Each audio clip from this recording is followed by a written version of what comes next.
Ella no es normal, es otra borderline. Sociópata de dulce que llora y hace berrinche.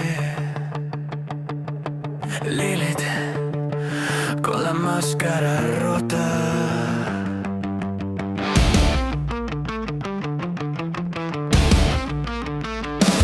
Se llama Lilith y no sabe fingir. La verdad incómoda nadie quiere oír. Con su sonrisa rebelde retasta a Dios. En el infierno y el cielo ella impone su voz. Un bote de pastillas cuando cae la noche, pero no tiembla, no hay reproche. Resucita a Dios en su propia ley, la reina del caos que nunca se doblegó.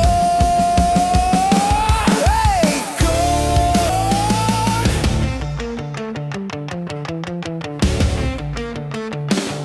Fray Bernardino abre paso al ritual. Doctores la miran presiente en el mal, pero Lilith sonríe, no hay final feliz, porque en el caos se encontró su raíz. Ella es la ley. Con la máscara rota, gritando su voz, Lilith es eterna guerrera, feroz. Y en un programa de Construyendo Sueños, aquí en la Utopía de Ixtapalcali, en Iztapalapa. Y bueno, pues tenemos aquí a una invitada que me gustó mucho conocerla con el tema de la escritura en la Cámara de Diputados. Y ella es Perla Elizabeth Nicolás Ayala, Ciencias Políticas y Administración Pública por la Universidad Humanitas, con trayectoria en comunicación y trayectoria en comunicación social. Y bueno, pues lo que me llamó mucho la atención de ti es justamente que podamos hablar un poquito de la escritura, de qué te representó, cómo funciona. Ok, bueno, muchas gracias. Primero, justo mi experiencia escribiendo o en esta cercanía con la escritura, pues inició en mi servicio social en Cámara de Diputados, en comunicación social. Ahí empecé a ver pues todo este arte, ¿no? de informar, de pues esta cercanía con lo institucional, con lo político, con la legislación que bueno, también tiene un papel muy importante, pues al concretar algunos sueños, ¿no? Que como colectivo, como parte de, pues ya lo decía yo en el conversatorio, pues yo me identifico con las personas neurodivergentes, entonces a veces también desde la comunidad, y entendiendo un poco para qué funcionan las instituciones, para qué está el gobierno. Desde ahí podemos empezar a tocar puertas, a cumplir sueños. Entonces la escritura para mí representa esto, que es llevar, ¿no? Un sentimiento, una idea, una problemática al terreno también de lo legal.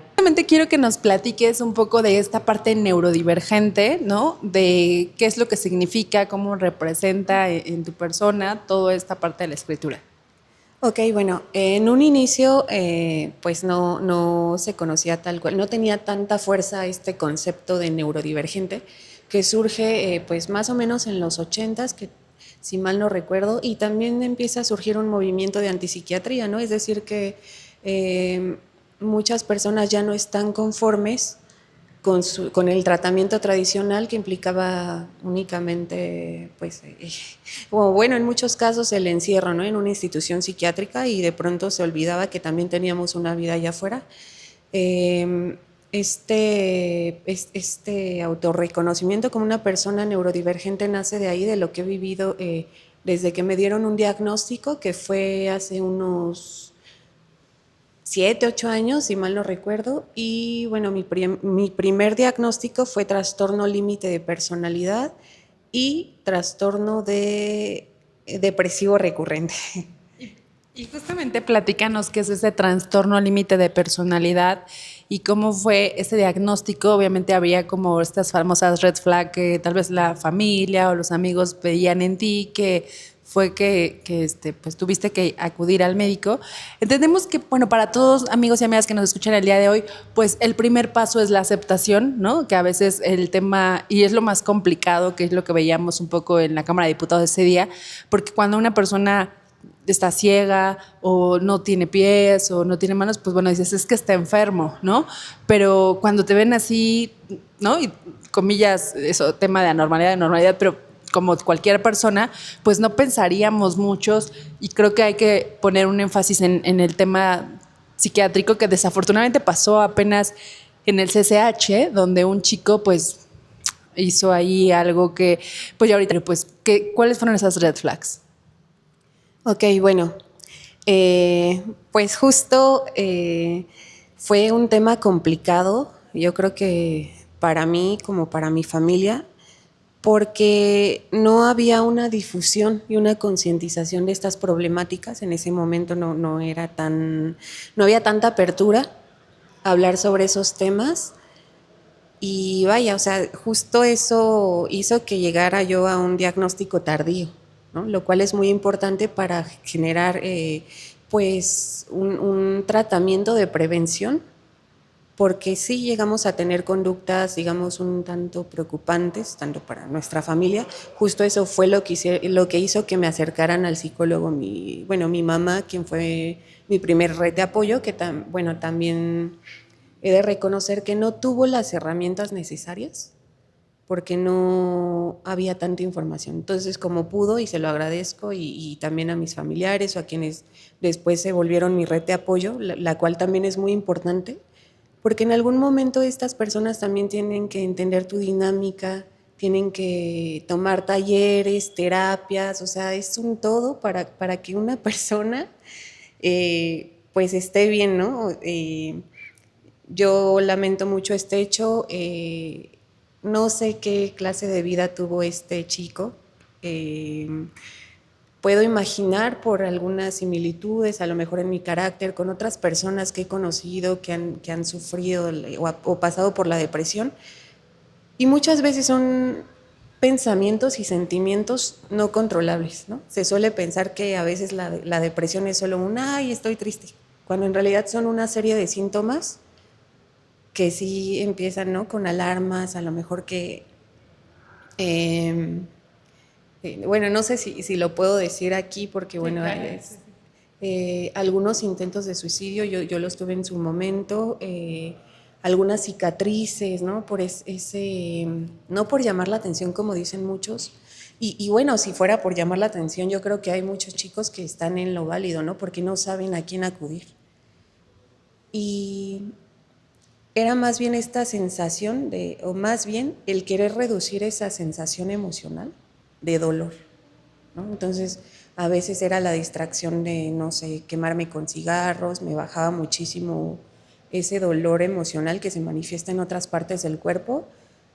Y bueno, llegó un momento en el que llegué al Fray tras un lavado de estómago al Hospital Psiquiátrico Fray Bernardino, y bueno, ahí empezó a cambiar un tanto mi vida, o un mucho, diría yo. ¿Cuántos años tenías? Tenía 21 años.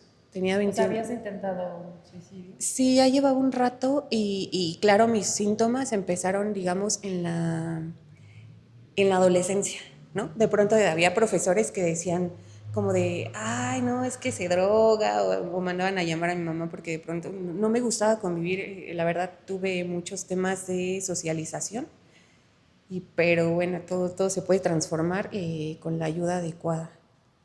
Y bueno, quiero justo que nos platiques un poquito esta experiencia, bueno, desafortunada un poco que cambió tu vida en el Fray Bernardino. Yo creo que ahí a lo mejor tuviste un reencuentro que justo platicábamos, que también veías una chica que después te hablaba de filosofía y cosas así. Entonces, a veces, pues es como la bipolaridad, ¿no? Que hoy estoy bien y mañana pasan cosas. No sé si también ahí empezaste en el tema de la escritura, empezar a justo a manifestar cosas, que me gustó mucho lo que dijiste cuando hicimos el ejercicio, que a veces escribes y hay cosas que no dices, pero cuando las escribes son como que no te imaginas, ¿no? Bueno, sí, este tema de la escritura lo inicié un poco antes, en la adolescencia. Me acuerdo que llevaba mi diario y justo como yo no tenía esta cercanía con las personas, no tenía vínculos fuertes en ese entonces, la escritura me ayudó mucho, fue terapéutica para mí en algún momento, y En el psiquiátrico no tanto porque escribíamos con crayolas, entonces no daba como para escribir la gran obra. O el desahogo pues era llevado o guiado por especialistas y eran terapias grupales, pero sí. En algún momento empiezo a escribir este libro que es La máscara de Lilith y es porque justo en algún punto de mi existencia hubo otro quiebre, ¿no? Otro quiebre emocional que fue parte de una experiencia de violencia que yo viví, una violencia en pareja, y empecé a escribir. No es cierto. Mi primer publicación de mi libro es digital. Fue justo en el 2022, más o menos ya me estaban tratando. Y dije, bueno, ¿por qué no escribir cosas incómodas y cosas que pues son reales, ¿no? Y bueno, ahí hablo de una serie de cuestiones de abuso sexual, de situaciones de violencia, cosas que en la sociedad están mal y de pronto pueden fracturar la identidad de un individuo, ¿no? Y creo que por eso es tan importante el tratamiento. Y bueno, pero sí en su momento esta experiencia de escribir me ayudó a compartir con otros algo que creo que me hace dejar de ser una persona solitaria. Porque en algún momento dije, no hay más personas como yo, ¿no? Que estén en el psiquiátrico, que estén, no sé, con 1000 chochos encima, o que todos los días se tengan que esforzar un poco más por tratar de llevar una vida normal. Y justamente quiero que nos hables a toda nuestra audiencia porque la temática del programa es la escritura, ¿no? Yo decía escribir construyendo un sueño, pero esto que dices, ¿no? De que a veces incomoda la escritura en el libro que escribes de La máscara de Lili, que nos hables a la audiencia para que obviamente compren su libro, amigos y amigas, porque pues hablas de unas cosas distintas a la escritura, ¿no? de la gente, ¿no? Claro que sí. Bueno, primero ahorita estoy haciendo justo con las escritoras, que la verdad muy talentosas, todas mis compañeras, las admiro mucho. Todavía voy a pasar por un proceso de edición, me van a ayudar a revisar como el estilo. Y bueno, si bien yo pues como lo leíste, pues de profesión soy politóloga, pero no conozco tal cual la estructura de todos los estilos narrativos, entonces... ¿Pero en qué consiste el libro? ¿Cuál es como para que la gente se enamore y vea? Ok, sí. Un poquito. Sí, o sea, sí lo voy a sacar en unos meses impreso, eso sí es una promesa. El libro es la historia de una joven, se llama Beth Lilith. Tiene mucho que ver con esta imagen mitológica, ¿no? y religiosa del catolicismo, de esa primer mujer en el mundo que se rebela contra todos, que es incómoda incluso para Dios, y que se hace preguntas muy fuertes sobre su existencia y sobre su papel como mujer y su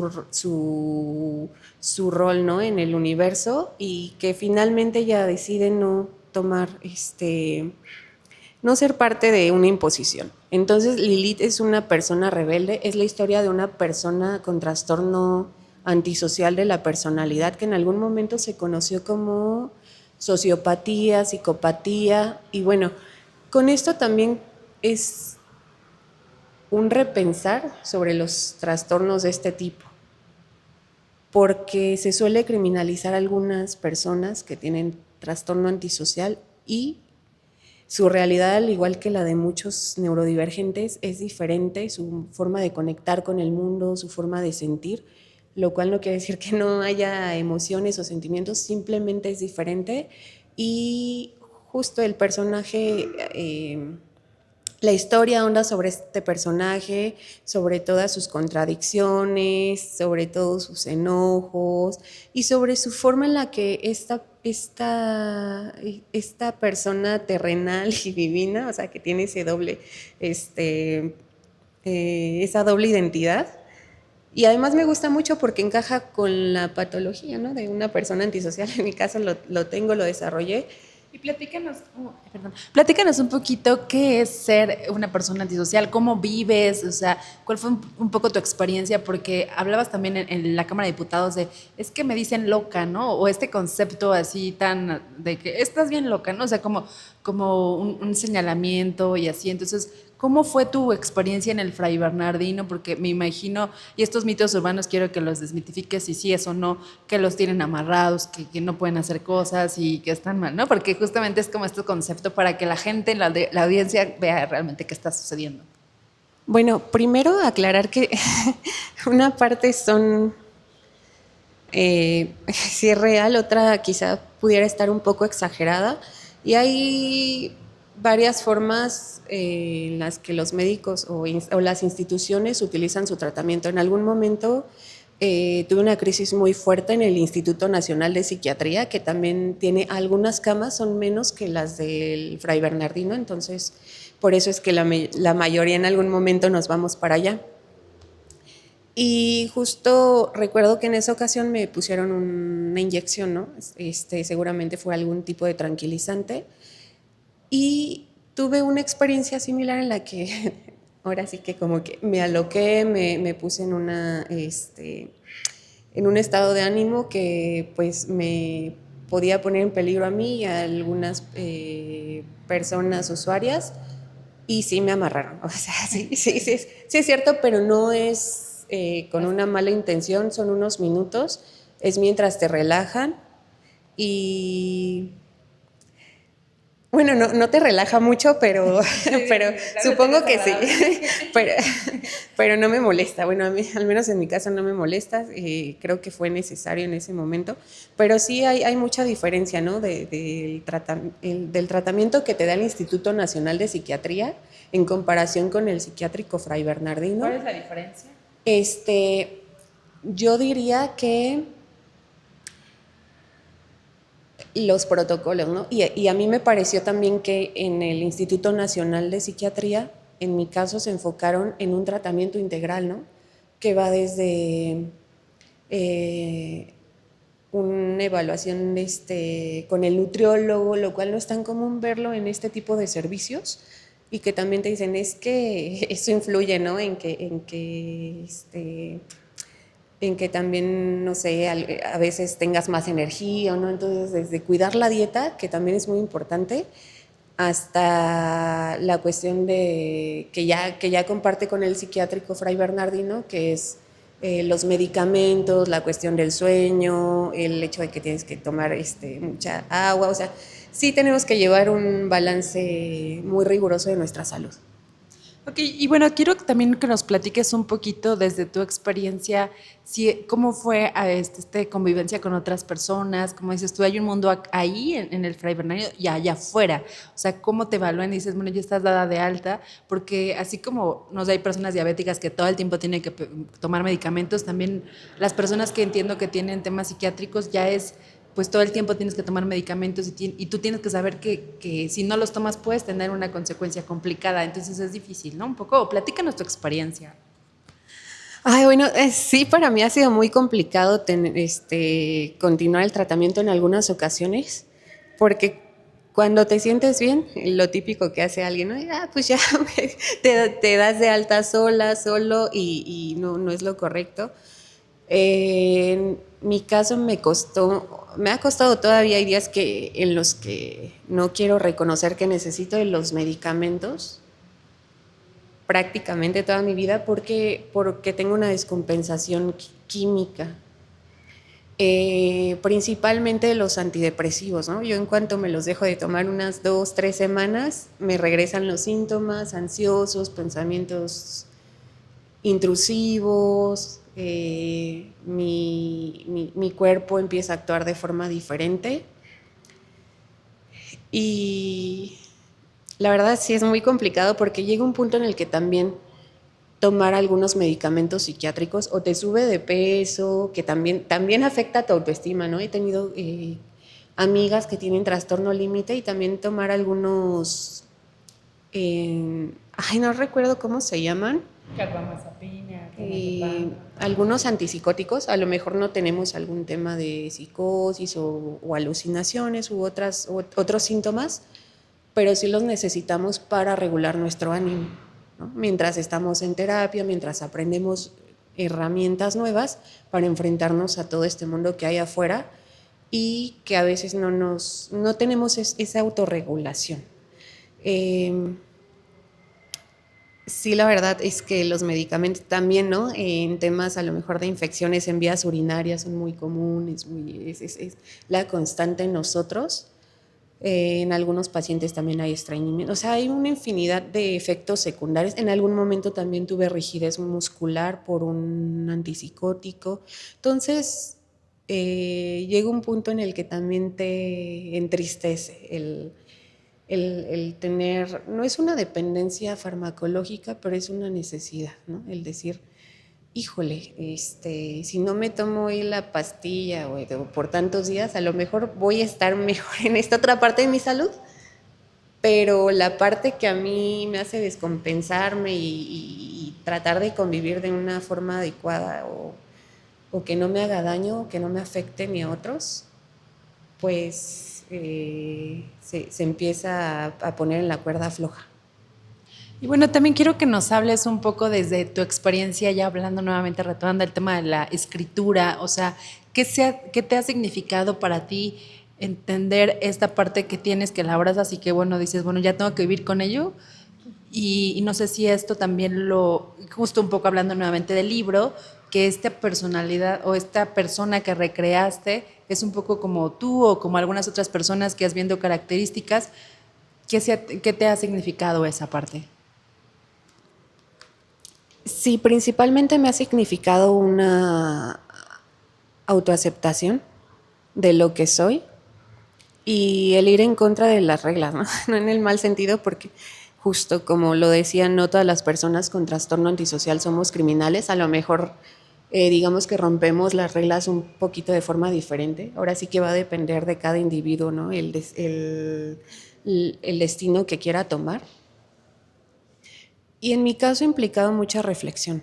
Yo lo decía en el conversatorio, que a diferencia de mis compañeras, lo que más me costó para decidirme a escribir fue la aceptación de mi trastorno, de mi enfermedad, del reconocerme como ese arquetipo de persona loca, ¿no? En esta sociedad.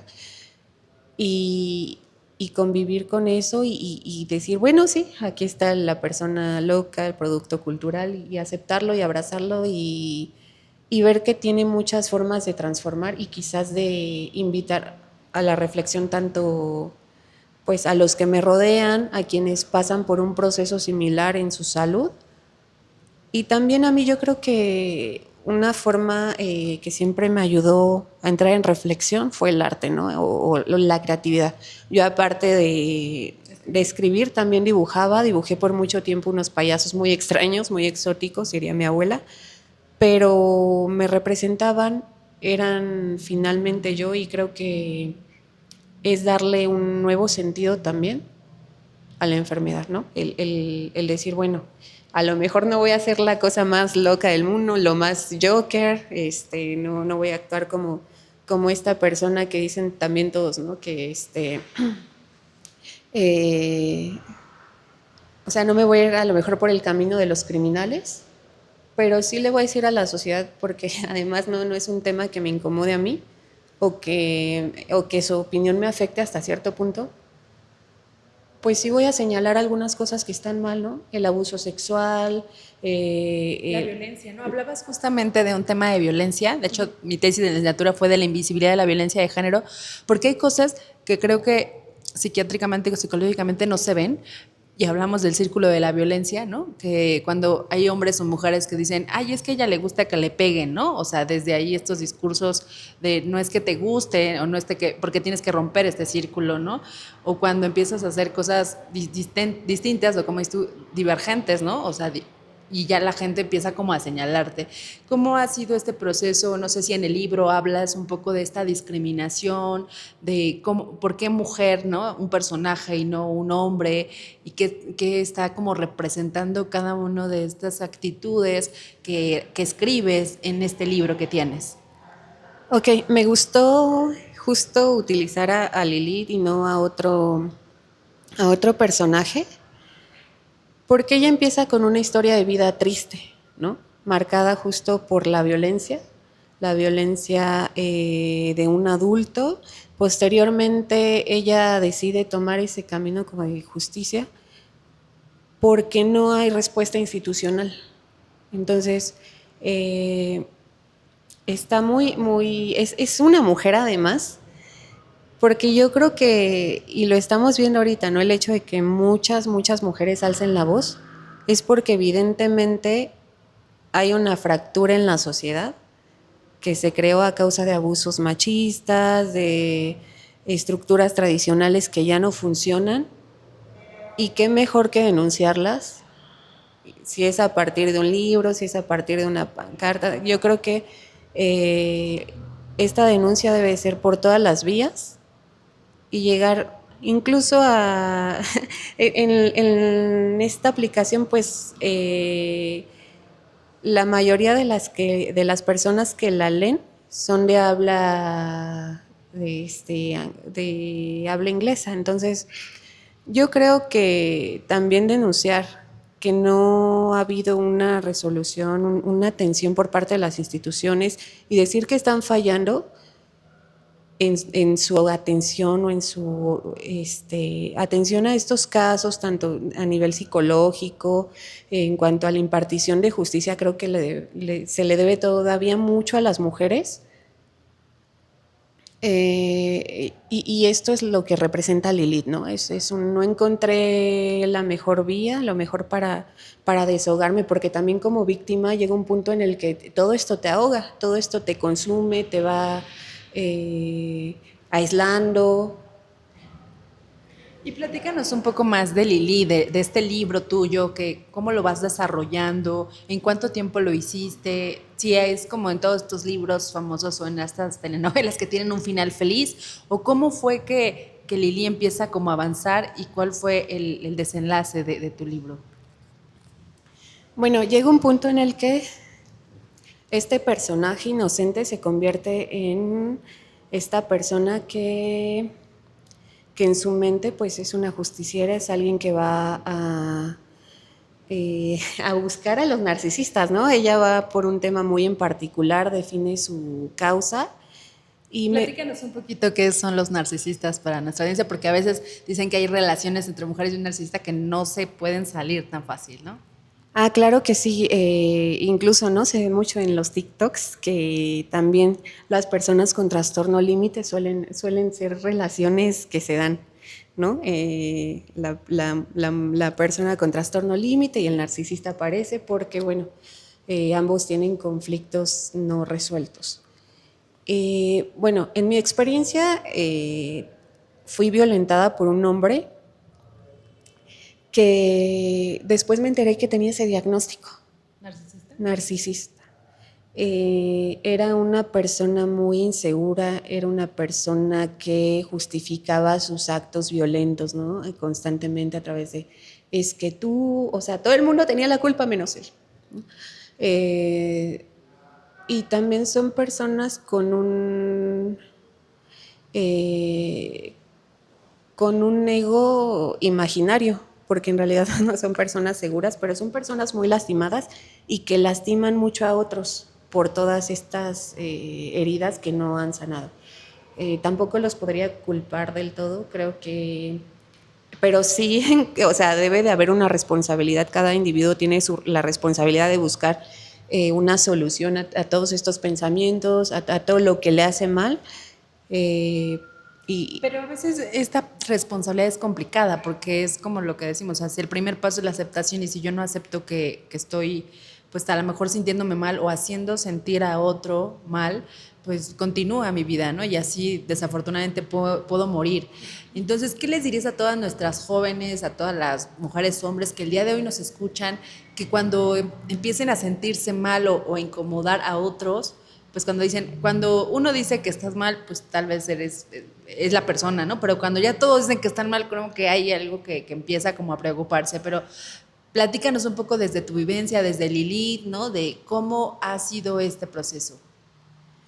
Pues yo creo que más allá de, de escuchar las opiniones de que estamos mal de cierta forma, creo que es el autoconocimiento, ¿no? La reflexión sobre uno mismo. Finalmente nadie más habita nuestro cuerpo.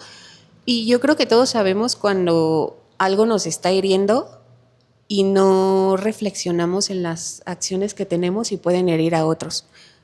En mi caso, o sea, te pongo el ejemplo de Lilith finalmente es una ficción, pero ella está muy consciente de que pues tiene el corazón roto, ¿no? Por que su confianza pues fue herida, su confianza en la humanidad, en las personas. Y ella decide ir por estas personas, por estos narcisistas, porque en su concepción pues ha tenido muchas heridas, ¿no? De todas estas figuras cercanas.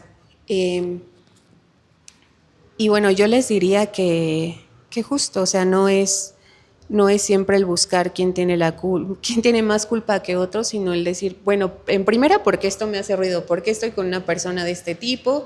¿Por qué me hace sentir mal? ¿Qué estoy haciendo yo al respecto?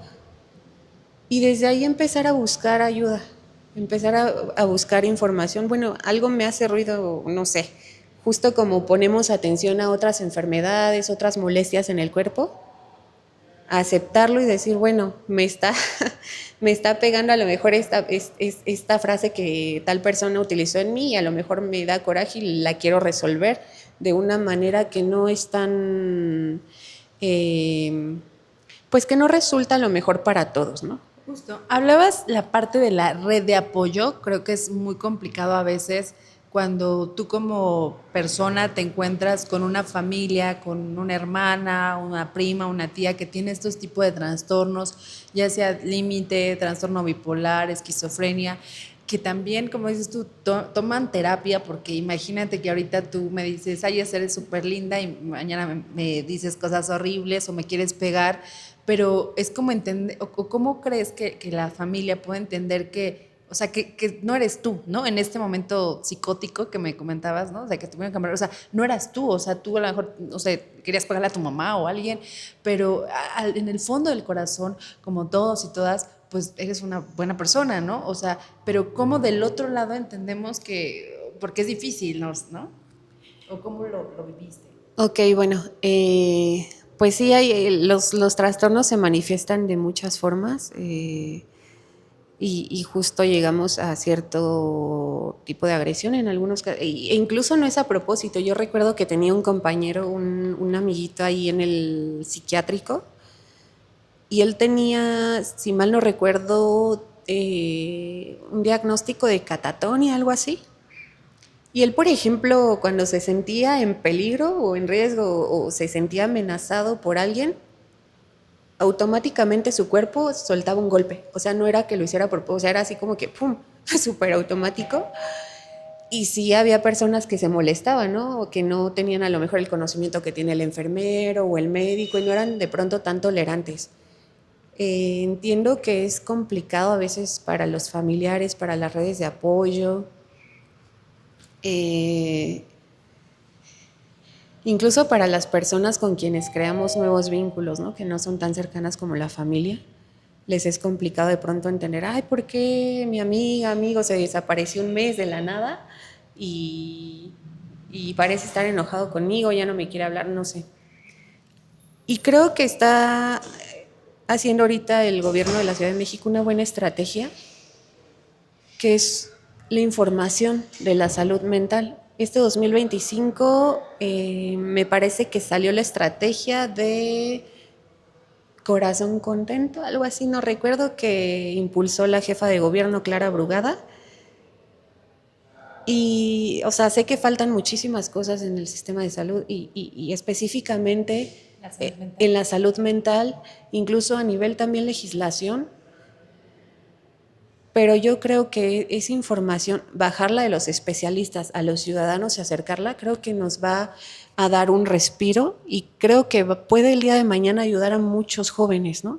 Y justamente, ¿cuáles serían como estas conclusiones preliminares que nos puedes compartir para estas familias o esta red de apoyo que en lugar de alejarse porque es difícil o sea, aislarlo porque hay personas que incluso si no tienen una atención y si no tienen esta red de apoyo, pues están en situación de calle porque pues ay, es que está loco y pues ahí lo abandonan, ¿no? O loca y entonces con este estigma qué hacer, porque si tú, amiga o amigo que nos está escuchando, tienes a alguien que de pronto, pues ya dice, es que ya me tiene harta, tienes que voltear y ser muy empático al respecto, ¿no? Sí, bueno, dices una palabra que es clave en esto y es la empatía, ¿no? Es el sensibilizarse, con esta experiencia de la enfermedad he llegado a pensar que pues es producto, ¿no? de toda esta falta de humanidad. He visto como pues justo este círculo de violencia destruye a personas en su mente, en su salud. Eh, vaya, hubo también un caso muy triste, recuerdo un chico justo que vivió esta situación de abandono, ¿no? Es una de tantas personas que termina pues en situación de abandono, hay otras que terminan en la calle porque sus familiares no entienden cómo acercarse a ellos, no tienen la manera de comprenderlos. Y lo más fácil es como, te aviento a la calle a donde se me ocurra. Y este chico se llamaba Bennett. Me acuerdo mucho de él porque era un muchacho sumamente lindo, pero creo que nosotros tenemos una empatía diferente a las de los demás, ¿no? Personas normales podían decir así, no sé, tipo de no es que golpea porque está loco, porque quiso, no. Detrás de esa reacción de mi compañero Bennett había una frustración, se alteraba a ciertos momentos. Y recuerdo que mientras yo estuve encerrada en el psiquiátrico, todos los días preguntaba, porque aparte no sé qué persona maldosa le dijo como de que sales tal día, van a venir tus papás por ti. Y el pobre Bennett todos los días preguntaba, ¿qué día es hoy? Y ya le decías, no, Bennett, es tal día, ¿no? ¿Y cuánto falta para tal día? Y con el corazón así súper roto, no, pues haz la cuenta, ¿no? Porque además sentías feo de que justo sus familiares ya no iban a regresar. Llevaba más o menos 2 años en situación de abandono. Y como Bennett, pues hay muchísimas más historias y yo lo primero que me vino a la mente, porque justo ese año en el que yo estuve, ¿Cuánto tiempo estuviste? estuve 2 semanas, pero Bennett, pues faltaban unos meses para que llegara ese día por el que preguntaba Bennett, ¿no? Y justo fue un diciembre y yo recordé y dije, seguramente al pobre chico le va a dar una crisis, ¿no? Del impacto emocional de ver que sus papás no están ahí. Y no sé, a lo mejor si una persona que no conoce del tema pasa por ahí y lo ve reaccionando de esta forma, va a decir, no, pues es un loco, ¿no? Es un agresivo, y van a empezar a catalogarlo, pero no saben qué herida había detrás de esta persona, y que su manera de reaccionar pues no era del todo consciente y corresponde muchas veces a procesos fisiológicos y de nuestro organismo que nosotros no tenemos el conocimiento como lo tiene un médico.